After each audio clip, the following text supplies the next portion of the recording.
Our first expert panel of the day is going to be addressing the future of global competition in a disrupted world. And we are at a turning point in history with a choice between global cooperation or isolationism. And this panel will explore the future of multilateralism and whether COVID-19 will change the world for the better or put our democracies under even greater threat. And I'm delighted to welcome our panelists joining us now on the stage here. We're joined by Peter Frankopin, who's Professor of Global History at the University of Oxford and author of the best-selling book, The Silk Roads. Last year he published The New Silk Roads, his epilogue, which argues that as the West becomes more fragmented, the new Silk Road countries are working more closely together. And also with me here is Angus Lapsley, the Director General of Strategy and International at the Ministry of Defence, who's responsible for the MOD's defence policy on NATO and the Euro-Atlantic area and our key bilateral defence relationships. And joining us from Denver, we welcome Professor David Kilcullen, a former soldier and diplomat, now an author whose recent books include one on the rise of countries like Russia and China, the dragons and the snakes, has definitely been widely read. And we hope to be joined very shortly by Rose Gottenmüller, a distinguished lecturer at Stanford University and the former Deputy Secretary General of NATO, where she helped drive forward NATO's adaptation to new security challenges in Europe and in the fight against terrorism. I'm going to start with you, David Kilcullen. COVID-19 is very much the big issue that we have right now. And I just wondered if you could start by telling us a little about how you think it's affected the dynamics of kind of great power competition. Yeah, thank you, Samira, and thank you everyone for having me. It's great to be here remotely. Look, I think that the pandemic has really accelerated a series of existing trends. We were beginning to see the emergence of a new Cold War between the United States and China. The reaction of both those major powers to the pandemic has really been, night and day. And there's almost now a competing vision of how to think about what to do about this particular pandemic. I was very struck by the change in tone in the United States, but in particular in Europe and the UK, between March and now, particularly in terms of reaction to China, China's Belt and Road Initiative, and Chinese commercial penetration in Europe, which a year ago was not really seen as a problem. But after Northern Italy, after the PPE scandal, after the global supply chain meltdown, I think it's seen in a very different light. My final comment would be that I think we need to get beyond thinking about the pandemic as primarily a public health issue. It's a public health issue in its first wave, but the second wave, which we're experiencing now, is a wave of massive economic disruption. And the third wave, which is just starting to appear, will be one of internal unrest, domestic conflict, and increased risk of interstate conflicts going forward. So I think we need to think about it as sort of three waves, each more serious than the last: public health, followed by economics, followed by security. And that security wave is hitting us now. You've very much raised the issue of international security and your analysis of that. I wanted to ask maybe Angus first and then Peter for your thoughts on this, how COVID-19 has changed the picture. Well, thank you, Samira, and thank you to the organisers for the opportunity to speak here. So I would agree with David that what COVID has done is it has amplified, exposed, intensified trends that were already happening, and it's speeded up some of them. So I think the growing awareness in America and in Europe, and Europe has always been a little bit behind on this debate about the scale and nature of great power competition with China, but also I think Europeans still feel it very strongly with Russia. I think that kind of reawakening of consciousness about great power competition has been a big feature of the year. We actually sat down within government way back in March and tried to sort of work out what we thought might happen, and we had very much the same three waves that David has just referred to. Although I think one thing that's taken us pleasantly by surprise is how resilient and robust a lot of countries in the developing world have been. I think back in March, we looked at a number of countries and thought these countries might fall over if COVID hits them very, very badly. That hasn't happened. Well, there are some countries which are in a dreadful state for underlying reasons, and Syria, Yemen would be good examples of that. But I think we certainly looked at, for example, some sub-Saharan African countries and thought they will really, really struggle if COVID hits them. And there has been suffering, but it hasn't collapsed states in the way that we thought might have happened. But I think it's this underlying intensification of great power competition, which is what stands out most. Peter, what are your thoughts on this? Well, it's always hardest going last when I'm not here to agree with anybody. Otherwise, there's no point being on the stage. I suppose the thing that's most useful is obviously to agree that there's an acceleration, but these have been accelerated for 20 or 30 years. Themes like the rise of China, political centralization in China, Russia, the Middle East, Saudi Arabia, India as well, and yet we're reacting as though the foot's just been put on the accelerator. And I suppose the opening question would be, how do we miss it for 30 years? What did we think was going on? Why weren't we ready for it? And in the same way we were ill-prepared and poorly diagnosed COVID in this country, the US, and it's a pretty big basket of people who got it wrong or could have done better. What else are we missing? And I think that there's a danger in starting off a conference where we focus on China, which is very important.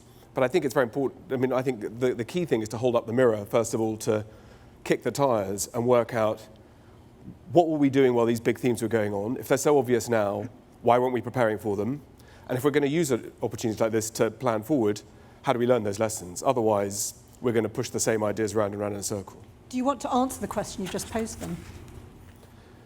Okay, I suppose there are three different ways of answering it. One is being super critical, which is that we are naive, we're smug, we're self-centered, we believe everybody in the world wants to become like us, right? And it's absolutely right, as Lord Sowell said, no one wants a green card to most countries in the rest of the world. There's a reason why people want to come and live in democratic, stable, tolerant countries, despite the quixoticness of politics, the digital age, and so on. I get all of that.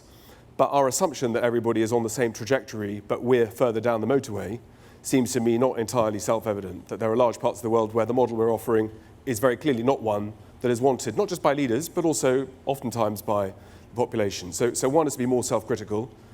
We haven't prepared in terms of language. Russian is the second language of the internet, but the number of Russian speakers and those learning foreign languages in the UK today is pitiful. So the ability on the intelligence, the security, parliaments, to be able to draw on people of expertise is negligible. It's tiny. And it's very hard to compete in a world where other people are learning all about us and learning about our habits, our customs, our languages. So I think that we were asleep at the wheel.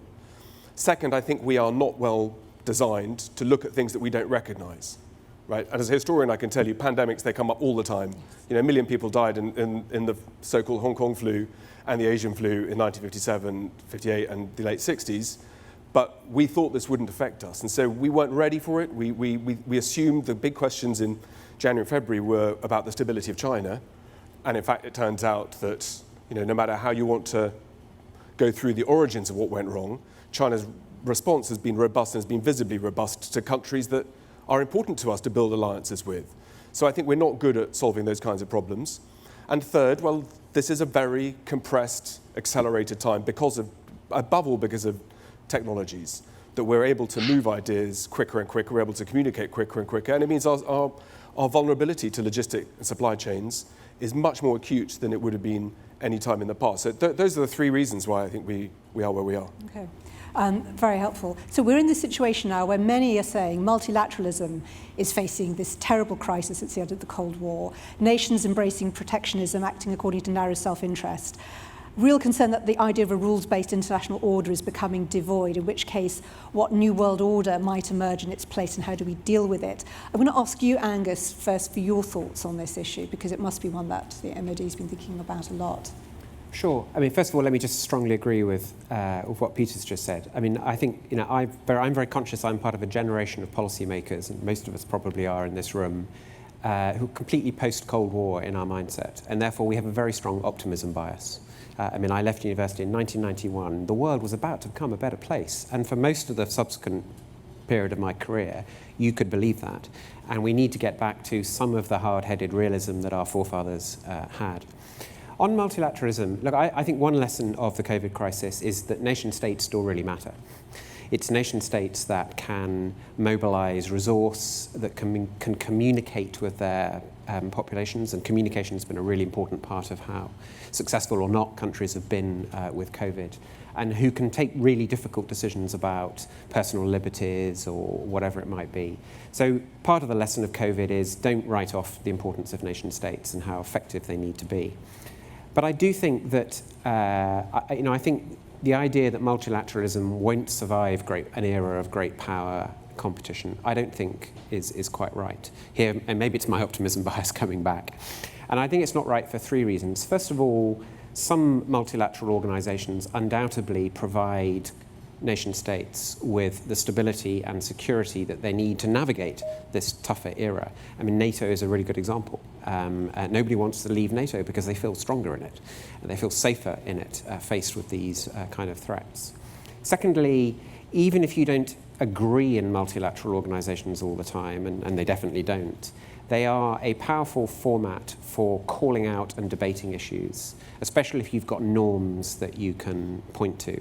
Good example would be the way that we successfully called out Russia and Syria on chemical weapons in 2018. Mark referred to that campaign earlier. And then I think there may still be areas in which, even despite the deep divides between, say, America and China, there are areas where building an international consensus may still be possible. And I think climate change is absolutely critical here. I think we've got Nick Bridge here, who's the UK's climate envoy at the moment.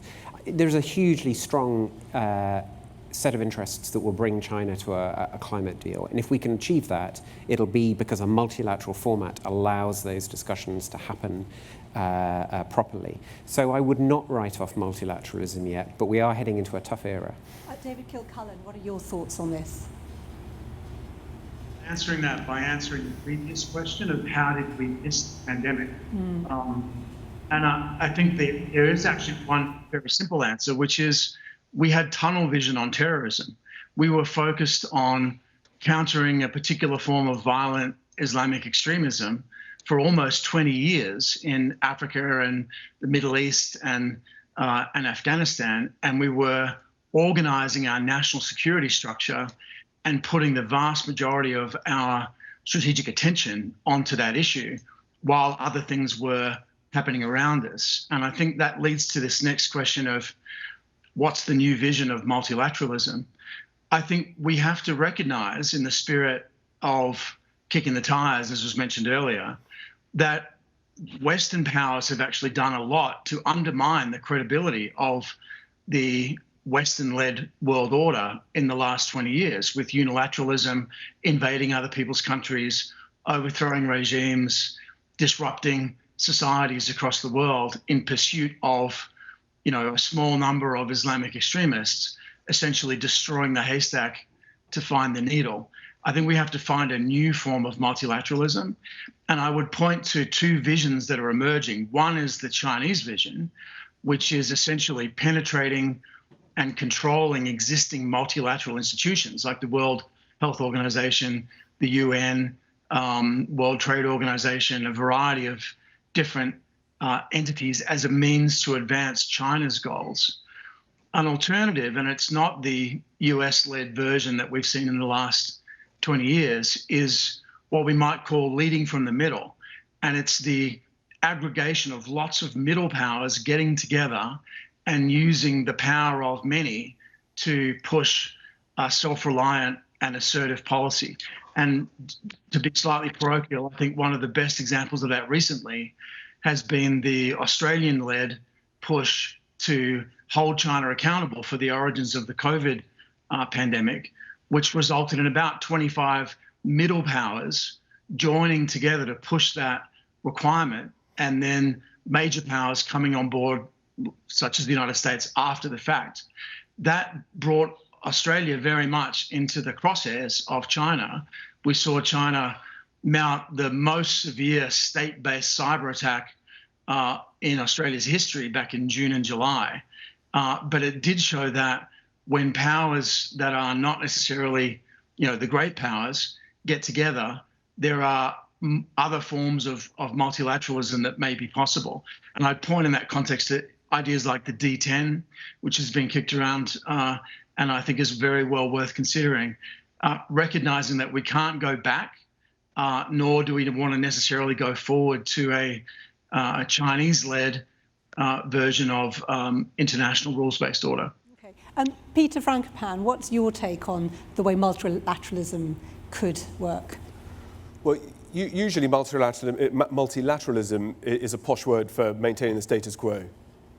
And the problem with that is that there are sometimes alignments where, like in the playground, it's best for there can be lots of safety in numbers, but those numbers are all trying to do the same thing, which is to keep things how they have been. The problem is disruption. I spoke about that when I first met the first Sea Lord. Thanks to him, I'm here today. It's about It's about your capacity to disrupt, and disruption is chaotic. It's messy. You make mistakes, but it's quite cheap. So Iran, for example, which you know very well, wonderful series that you made, has fought 3 Cold Wars for 40 years concurrently with a budget about 3% annually of what the US spend on defense. And they do so by maintaining regime stability, a great deal of outside pressure, and states can learn that you can achieve high impact with low input. And so to some extent, multilateralism doesn't solve those problems. It doesn't solve the problems of what do you do with powers that don't want to look the same way as you or want to engage with you in a malign way. What do you do with ones who are unstable and need to engage with you in a way that they don't mean to be malign, but maybe is malign?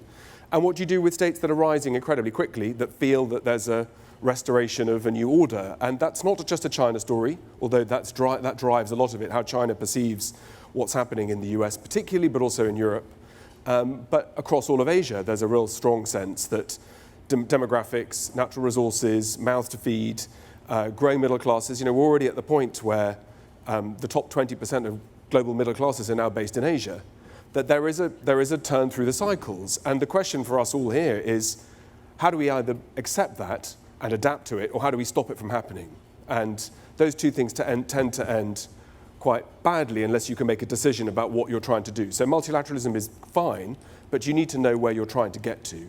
And that trying to box people in or try to deny them a capacity doesn't solve the problem of how do you engage with them in a way that you can try to do quite well with. And China and US relationships have been complicated for a long time, and they have been more or less successful over the last 20 or 30 years. But I think it's not throwing the baby out with the bathwater, trying to work out what are the channels. And it's the same story with Saudi Arabia, which is an ally in some ways, but clearly doesn't share our values. Many of the states that we're looking at, the Quad, for example, it's a sort of an easy one to say, well, India is the world's biggest democracy, and overlook human rights, press freedoms, political centralization, all those kinds of things, because it looks like it fits that pot of we're all aligned against China. But I think we do need to think more carefully about what our end is rather than multilateralism in its own right.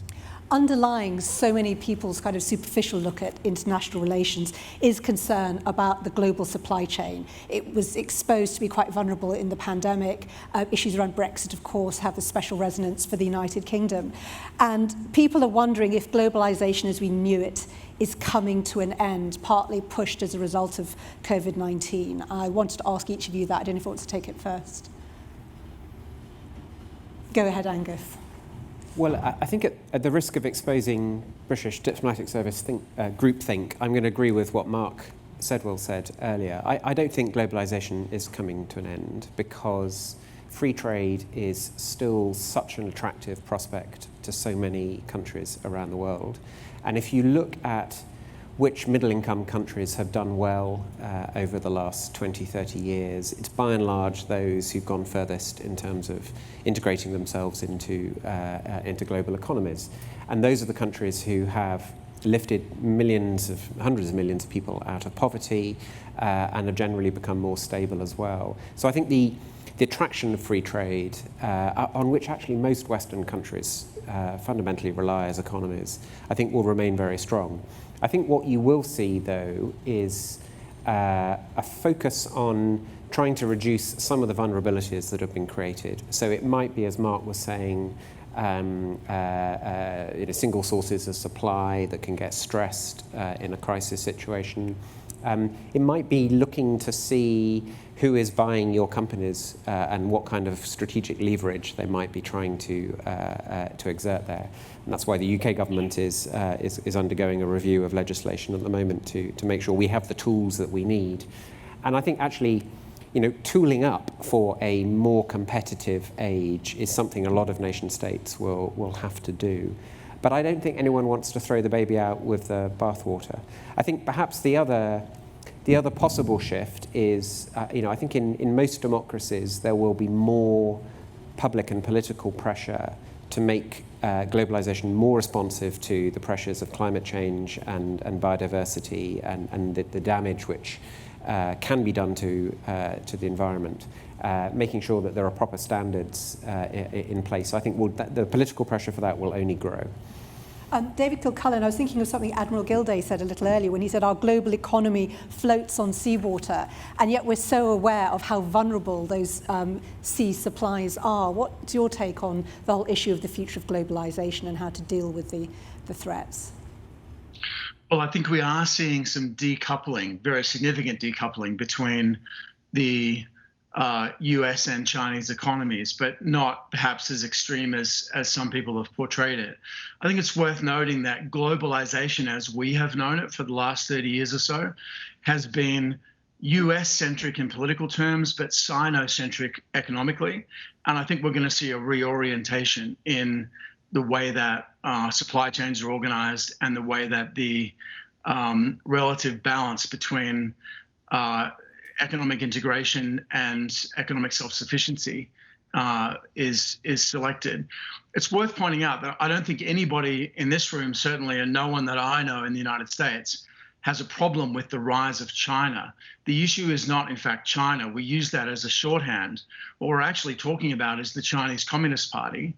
We're talking about autocracy, authoritarian, surveillance state suppression of human rights. And more recently, since 2012, we're talking about a move from collective autocracy by the party to single-man authoritarianism under Xi Jinping. And I think it's worth just being a little specific about that, because there are other wonderful and important benefits to the rise of China as a country and as a people that we need to distinguish from the political character of the regime in question. In terms of this issue about global trade, I actually wanted to pick up the point about climate change. One of the biggest shifts, in fact, two of the biggest shifts that we've seen in the last decade, one of them is the emergence of China for the first time since the middle of the 15th century as a global maritime power with the ability to project naval force anywhere on the planet and the ability to disrupt Western naval forces anywhere on the planet to a certain extent. And that is a new thing that really hasn't existed since, in China's case, since the middle of the 15th century. But in the West case, there hasn't been a serious maritime adversary since the Cold War. And that's a fundamental shift. The other big issue with respect to climate change is climate change in the high north and the opening now of the Northern Sea route across the north of Russia, the Northwest Passage across the northern part of Canada, and the Northeastern Passage, which goes down into China. China has now declared itself to be a near Arctic power and is building additional icebreakers and focusing on trade and gas exploration and a variety of other activities in the high north. And I think it's worth noting that as the global climate shifts, the poles, Antarctica as well as the Arctic, are going to become increasing zones of competition, and of course, primarily maritime competition, as we look at how the control over global trade and industrial supply chains is going to be manifested in this new, somewhat deglobalized world order. Peter Frankopan, you of course have been thinking for a long time about how trade routes have been changing. What's your view, having heard what both David and Angus have said about the challenge of how we need to think about global trade now? Look, I agree with both Angus and David, and I'd add on top of that, I'd add space, I'd add choke points. That, that's no coincidence that it's not just China's own sea routes and South China Sea, which draws a lot of attention, but interventions in the Mediterranean, in the Horn of Africa, and a lot of attention being paid in the Caribbean. It's a much bigger picture, so we've got to be thinking about all of that. But chains of supply and demand change relative to where that demand is and what goods are viable. And I suppose that's such a big topic. In a way, I'd like to plug into the climate element of that, which is that, if that is the single issue that's been raised by all the speakers so far and by Mark Sedwill, then we should be thinking about what the consequences are going to be in a world where the world is getting hotter.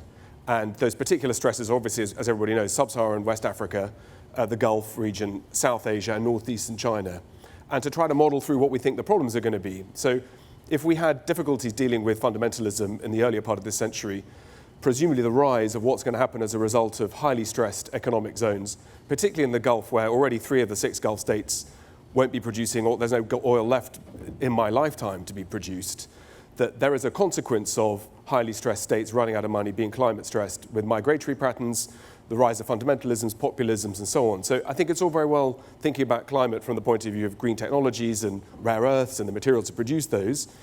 But I think it's also important to be modelling it fully. And this is the problem about taking a binary and a sort of two-dimensional model. We need to be much more expansive, I think, in terms of what do we bring into that picture. And I think that's a real, not just an opportunity for us, I think it's an absolute necessity to understand how that's going to play out and how do we anticipate those problems ahead in advance. So in terms of globalization and trade, you're right, things move. Normally it's about getting the cost of production to be as low as possible.